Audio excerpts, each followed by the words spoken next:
Καλησπέρα σας και να ευχαριστήσω θερμά το Σύλλογο για την πρόσκληση που μου έκανε, καθώς και το Πολεμικό Ναυτικό για την υπέροχη φιλοξενία που μας παρέχει σε αυτό το πραγματικά ιστορικό και μοναδικό πλοίο. Εγώ θα σας μιλήσω συνεχίζοντας την ιστορία του ελληνικού πολεμικού ναυτικού από τα αρχαία χρόνια, σε αυτό που ίσως μπορούμε να πούμε τον επόμενο μεγάλο σταθμό, τη Βυζαντινή εποχή και το Δρόμονα. Από την αρχή της ιστορίας, τα πλοία αποτελούσαν ίσως το πιο τεχνολογικά προηγμένο κομμάτι κάθε πολιτισμού. Οι ανάγκες της ασφαλούς πλεύσης και ταξιδιού στην αφιλόξενη θάλασσα απαιτούσαν την εφαρμογή της καλύτερης κατασκευαστικής και μηχανικής τεχνολογίας κάθε εποχής, κάτι που συνέβαινε ακόμα περισσότερο στα κοπήλατα πλοία, όπου η ναυπηγική συνδυαζόταν με την ιστιοπλοεία και την εργονομία της κοπηλασίας για τη δημιουργία του πιο γρήγορου, σταθερού αλλά και πολεμικά αποτελεσματικού σκάφους. Τα πλοία όμως ήταν πάντα κάτι περισσότερο από άψυχες μηχανές και κάποια από αυτά σημάδευσαν μια ολόκληρη εποχή με την παρουσία και τη δράση τους. Η Αθηναϊκή Τρήρης, τα μακρά πλοία των Vikings, τα πλοία πρώτης γραμμής των Ναπολεόντιων πολέμων και τα θωρηκτά του Πρώτου Παγκοσμίου Πολέμου είναι μερικά μόνο παραδείγματα. Ένα πλοίο σύμβολο μιας εποχής και μιας αυτοκρατορίας είναι και ο Βυζαντινός Δρόμονας. Σελίδες επί σελίδων έχουν γραφτεί για αυτό το πλοίο που έχει εμπνεύσει γενιές ιστορικών και μη ως ιδεώδης ενσάρκωση της λάμψης του Βυζαντίου στη θάλασσα. Χαρακτηριστικές είναι κατά καιρούς εμφάνταστες απεικονίσεις του Δρόμονα, οι οποίες μεταδίδουν περισσότερο το ηρωικό και πατριωτικό πνεύμα των δημιουργών παρά την πραγματικότητα για αυτό το πλοίο. Τι ακριβώς γνωρίζουμε όμως για αυτό το πλοίο φάντασμα, ποιες είναι οι πηγές που μας επιτρέπουν να γνωρίσουμε την πραγματική του μορφή, τι ανήκει στη σφαίρα της φαντασίας και τι στην πραγματικότητα. Αυτά είναι τα ερωτήματα που θα προσπαθήσουμε να απαντήσουμε σε αυτή την παρουσίαση. Ο Δρόμον για πρώτη φορά εμφανίζεται στην ύστερη ρωμαϊκή περίοδο. Η ονομασία προέρχεται από την αρχαία ελληνική λέξη που σημαίνει δρομέας και η πρώτη αναφορά στο πλοίο εντοπίζεται σε ελληνικό κείμενο αγνώστου συγγραφέα γύρω στο 400 μετά Χριστόν. Δρομάδας Τριακοντήρης Λιβερνίδων τύπο. Ο άγνωστος συγγραφέας συγκρίνει το Δρόμονα με τον τύπο της Λιβερνίδας με 30 κοπηλάτες. Οι Λιβερνίδες ή Λιμπούρνες στα λατινικά ήταν μικρά και γρήγορα κοπήλατα σκάφη με 50 περίπου κοπηλάτες σε δύο επίπεδα, που αρχικά χρησιμοποιούνταν από τους Ηλυριούς πειρατές και σταδιακά κυριάρχησαν στους Ρωμαϊκούς στόλους μετά τη σταδιακή εξαφάνιση των μεγάλων πολεμικών πλοίων της αρχαιότητας. Φαίνεται λοιπόν ότι ο Δρόμονος ήταν μια εξέλιξη της Λιβερνίδας, ένα ελαφρύ δηλαδή σκάφος με όχι παραπάνω από 30 έως 50 κοπηλάτες, πιθανότητα όχι πολύ διαφορετικό από τα ρωμαϊκά πλοία που ανακαλύφθηκαν στο Mainz της Γερμανίας και χρονολογούνται γύρω στο 300 μετά Χριστόν. Εδώ βλέπουμε μια αποκατάσταση που έχει γίνει από τα πλοία αυτά στο Μουσείο του Mainz.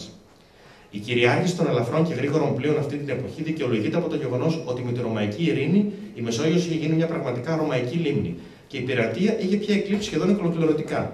Έτσι δεν υπήρχε ουσιαστικός κίνδυνος για τα εμπορικά πλοία και οι συγκρούσεις στη θάλασσα ήταν πραγματικά ελάχιστες. Οι τακτικές του εμβολισμού είχαν πια εγκαταλειφθεί και τα κοπήλατα πλοία χρησιμοποιούνταν κυρίως για επιδρομές, περιπολίες και μεταφορά μηνυμάτων ή σημαντικών προσώπων. Η κατάσταση θα αλλάξει όμως ριζικά με την κρίση της Ρωμαϊκής Αυτοκρατορίας και τις βαρβαρικές επιδρομές μετά τον 3ο αιώνα μετά Χριστόν. Πρώτα οι Γότοι το 267 και έπειτα οι Βάνδαλοι από τα τέλη του 4ου αιώνα θα δημιουργήσουν πειρατικούς στόλους και θα πραγματοποιήσουν επιτυχημένες επιδρομές στα εδάφη του Ρωμαϊκού κράτους. Ενώ και στους εμφυλίους πολέμους μεταξύ των διαφόρων διεκδικητών του θρόνου, οι πολεμικοί στόλοι θα αρχίσουν να παίζουν όλο ένα μεγαλύτερο ρόλο. Το δυτικό τμήμα της Αυτοκρατορίας θα διαλυθεί υπό το βάρος των βαρβαρικών επιδρομών, το ανατολικό όμως θα επιβιώσει και θα γίνει γνωστό ως Βυζαντινή Αυτοκρατορία. Τον 6ο αιώνα, υπό τη διοίκηση σημαντικών αυτοκρατόρων όπως ο Ιουστινιανός, θα αντιπιτεθεί σε μια προσπάθεια ανακατάληψης της Δυτικής Μεσογείου από τους Βυσιγότους και Οστρογότους. Οι πολεμικοί στόλοι θα είναι βασικό μέρος αυτών των στρατιών. Οι αναφορές των ιστορικών και επιγραφικών πηγών στους δρόμονες γίνονται πιο συχνές τον 6ο αιώνα. Αναφέρονται τόσο τα πλοία όσο και τα πληρώματά τους, οι δρομονάροι.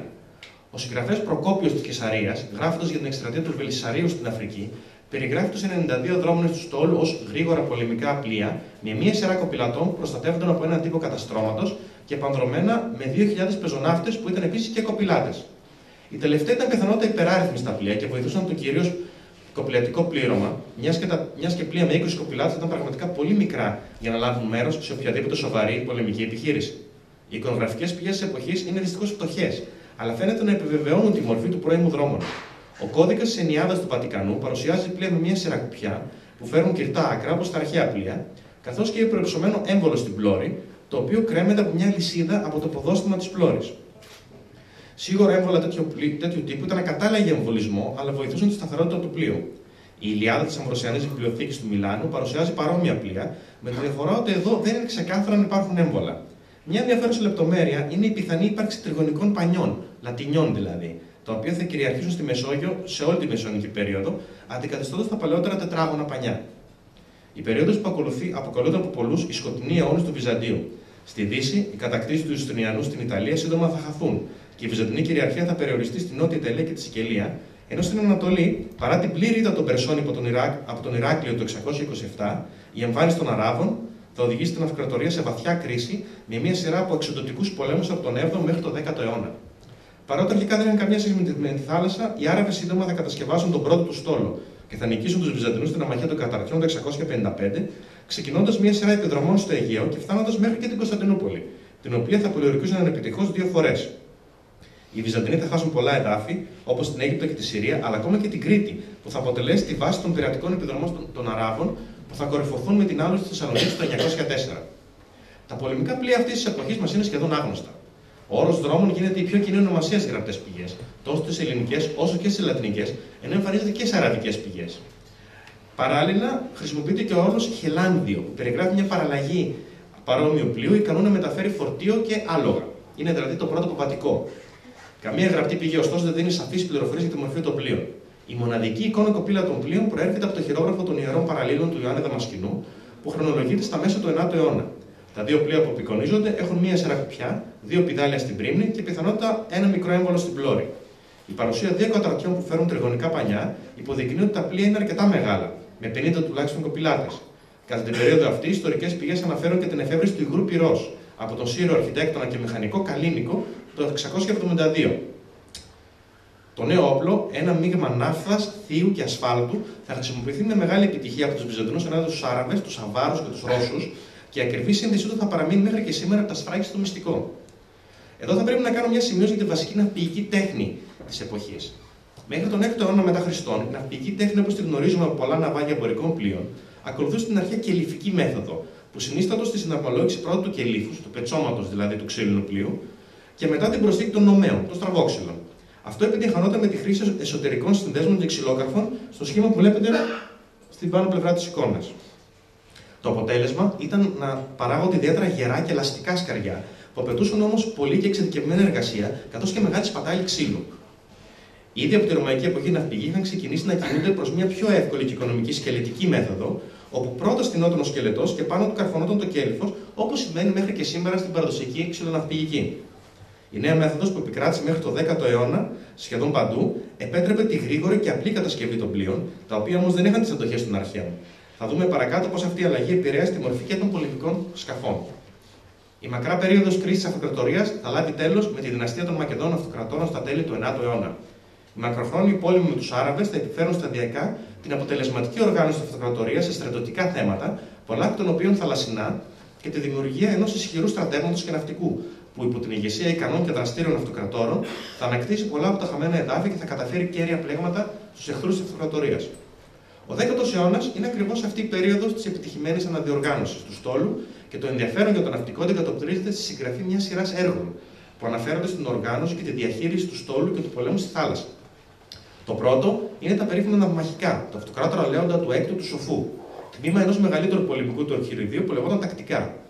Ακολουθούν τα βιβλία του Παρακαιμόνου Βασιλείου, περίπου στα 960, με παρόμοιο θέμα, και τέλος τα τακτικά του Ναβάρχου Νικηφόρου Ουρανού, γύρω στα τέλη του ίδιου αιώνα. Μια σύνοψη ουσιαστικά του έργου του Λέοντα είναι το τελευταίο. Σε αυτά θα πρέπει να προσθεθεί και η λεπτομερής λίστα ναυτικών εξοπλισμών που ο λόγιος αυτοκράτορας Κωνσταντίνος VII Πορφυρογέννητος συμπεριέλαβε στο έργο του περί της Βασιλείου Τάξεως. Τα γραπτά αυτά κείμενα, παρότι υπάρχουν πλούσιες πληροφορίες για το δρόμονα, θα πρέπει να αναγυγνώσουν με μεγάλη προσοχή. Οι περισσότερες συγγραφείς της εποχής ήταν λόγοι, χωρίς εμπειρία στο πεδίο της μάχης και της ναυπηγικής, και αρέσκονταν να αναπαράγουν αρχαία κείμενα και τις εκφράσεις τους, έτσι πολλά από τα γραπτά τους δεν είναι παρά τέτοιες αντιγραφές με ελάχιστη σχέση με την πραγματικότητα. Κάτι που στην περίπτωσή μας ισχύει κυρίως για το κείμενο του Παρακαιμόνου Βασιλείου, που εμπολής αντιγράφει το ονομαστικό του Έλληνα συγγραφέα Ιούλιου Πολυδεύκη του 2ου αιώνα μετά Χριστόν.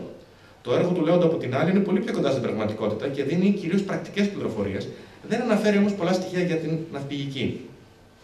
Δυστυχώς, οι εικονογραφικές πηγές του 10ου αιώνα, την εποχή δηλαδή της μεγάλης ανάπτυξης και αναδιοργάνωσης του Βυζαντινού στόλου, είναι ουσιαστικά ανύπαρκτες. Αρκετά χαράγματα πλοίων από διάφορα μέρη, κυρίως εκκλησίες, έχουν αποδοθεί στην εποχή αυτή, η χρονολόγησή όμως είναι πρακτικά αδύνατη. Οι κοντινότερες παραστάσεις πολεμικών πλοίων προέρχονται από χειρόγραφα του 12ου αιώνα, όπως αυτά του περίφημου χρονικού του Σκυλίτση που σήμερα φυλάγεται στη Μαδρίτη. Παρ' όλα αυτά, τα μεταγενέστερα πλοία που εικονίζονται φαίνονται να μοιράζονται πολλά κοινά χαρακτηριστικά με τους δρόμους του 10ου αιώνα και να είναι ουσιαστικά οι άμεση απόγονοί τους. Εδώ θα πρέπει να κάνουμε μία αναφορά και στη μοναδική ανασκαφή του Θεοδοσιανού λιμένα στην περιοχή Γενίκα Π της Κωνσταντινούπολης, όπου κατά τις εργασίες ανασκαφής του νέου σιδηροδρομικού σταθμού, μια σειρά βυζαντινών πλοίων από τον 7ο μέχρι τον 11ο αιώνα βρέθηκαν σε εξαιρετική κατάσταση, μεταξύ των οποίων και 4 κοπήλατα. Πρόκειται για μικρά σκάφη, πιθανότατα του τύπου της Γαλέας, με μία σειρά δηλαδή κουπιά, και δυστυχώς όχι για κανονικούς δρόμανες όπως τους ξέρουμε από τις πηγές. Η μελέτη των πλοίων αυτών είναι ακόμα σε εξέλιξη, αλλά σίγουρα θα προσφέρει μοναδικά στοιχεία για τη μορφή των πολεμικών πλοίων της εποχής. Χάρη λοιπόν στις παραπάνω πηγές, μπορούμε για πρώτη φορά να αναπαραστήσουμε τη μορφή του Βυζαντινού δρόμανα του 10ου αιώνα με σχετική ακρίβεια.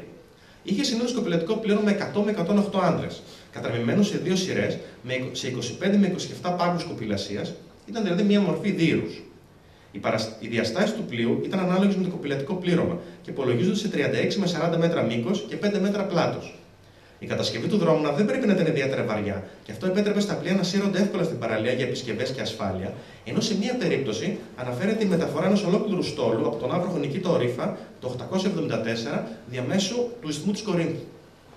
Η κοπηλητική μέθοδος που εφαρμόζονταν στους δρόμονες φαίνεται να ήταν η απλούστερη, χωρίς τη χρήση της παρεξηρεσίας, της κοπηλατικής δηλαδή πλατφόρμας που είχαν τα αρχαία πλοία όπως οι Τρίδεις.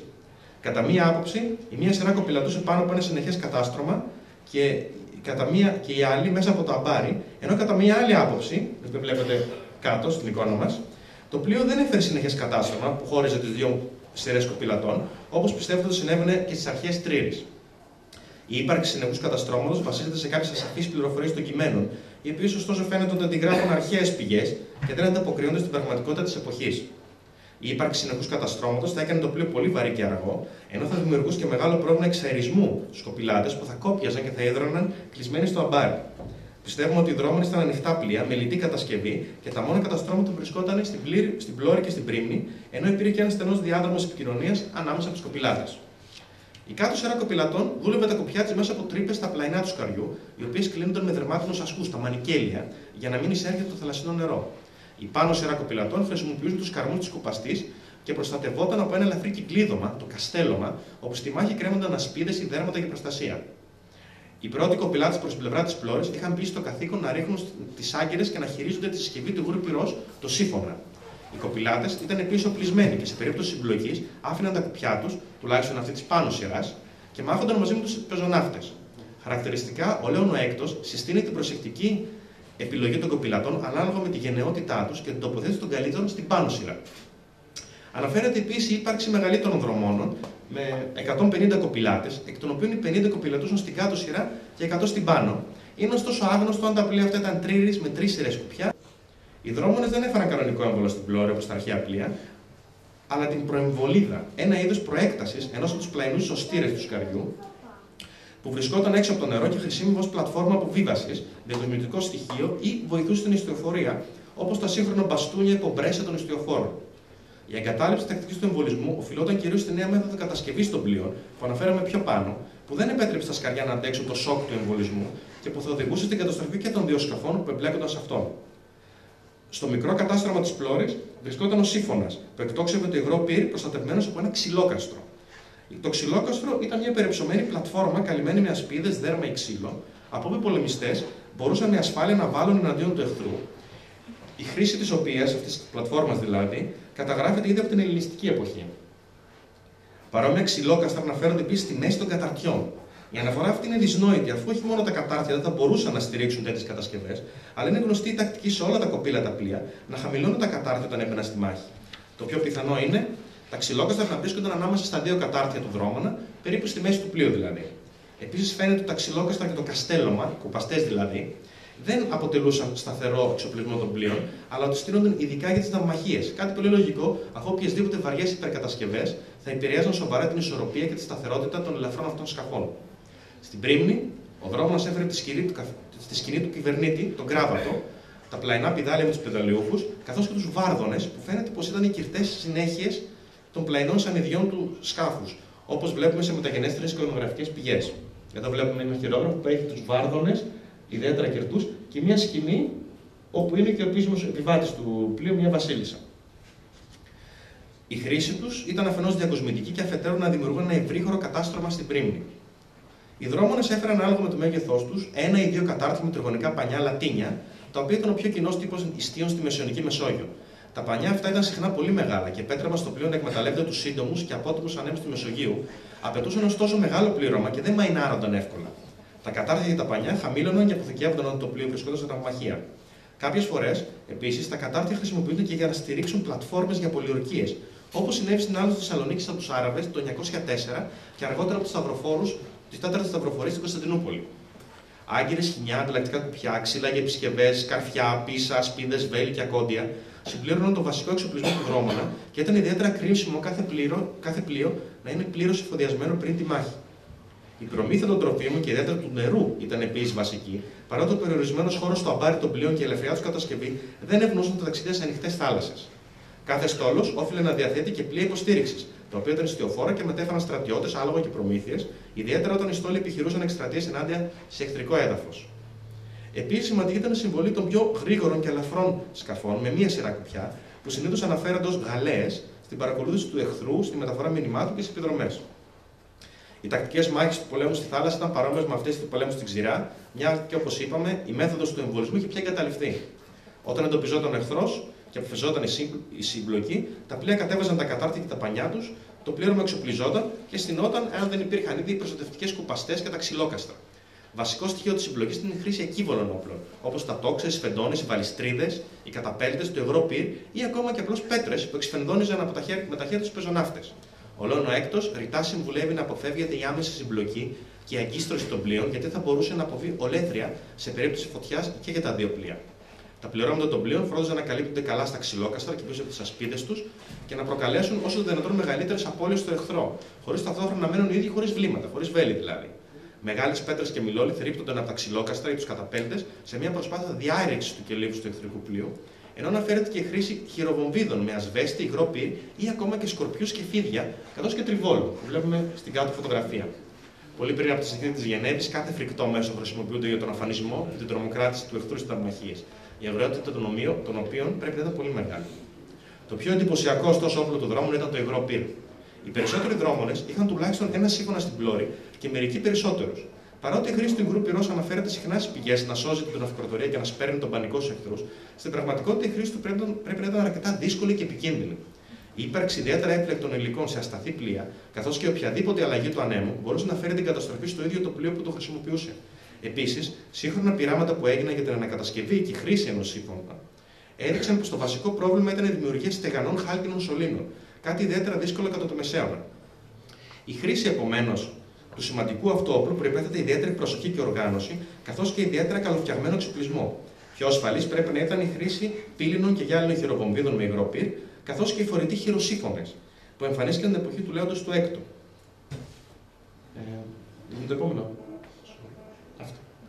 Όποια και ήταν πάντως η πρακτική χρήση του υγρού πυρός και μόνο η εμφάνιση ενός πλοίου που εφορμούσε ξερνώντας φωτιά σαν δράκος, πρέπει να αρκούσε για να τρομοκρατήσει τους εχθρούς.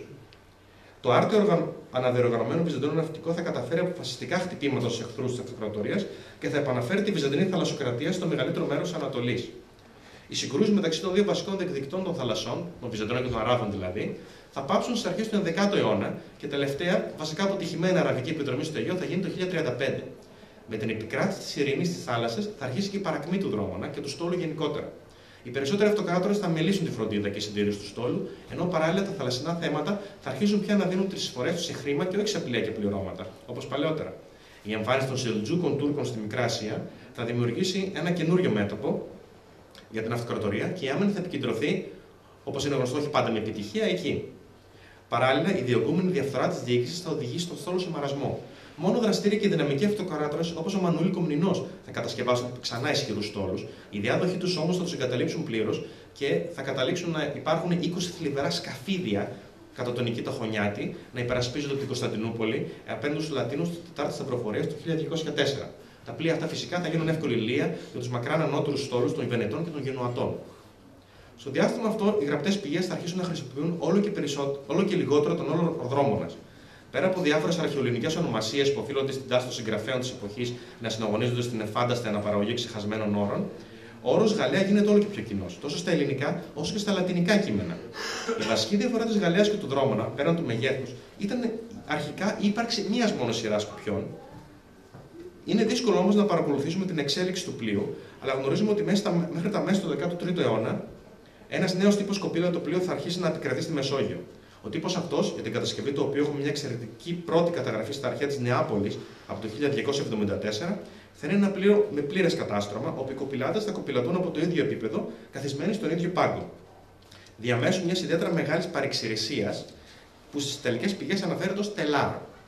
Η μέθοδος αυτή θα επιτρέπει τη χρήση πιο μακριών κουπιών, καθώς και την εφαρμογή μιας μεθόδου κοπηλασίας σε όρθια στάση, για την επίτευξη μεγαλύτερου και πιο δυνατού τραβήγματος στο κουπί. Στους δύο κοπηλάτες κάθε πάγκου σύντομα θα προσθεθεί και ο τρίτος, και έτσι θα γεννηθεί ο τύπος της γαλέρας που θα κυριαρχεί στους στόλους της Μεσογείου για τους επόμενους αιώνες. Κλείνοντας, είναι άγνωστο αν οι δύο τύποι πλοίων συνυπήρξαν ποτέ και αν βρέθηκαν ποτέ αντιμέτωποι στη μάχη.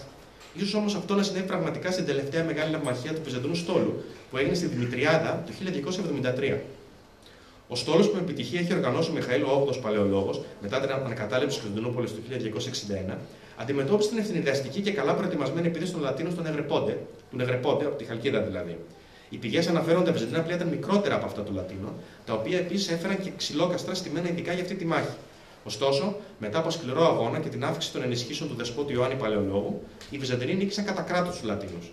Πιθανότατα αυτή να ήταν και η τελευταία νίκη του Βυζαντινού Δρόμονα και του ναυτικού του Βυζαντίου, που μετά από μια χιλιόχρονη σχεδόν ιστορική πορεία θα ακολουθήσει σταδιακά τη μοίρα της νήσικουσας αυτοκρατορίας και θα εξαφανιστεί και αυτό με τη σειρά του. Σας ευχαριστώ πολύ.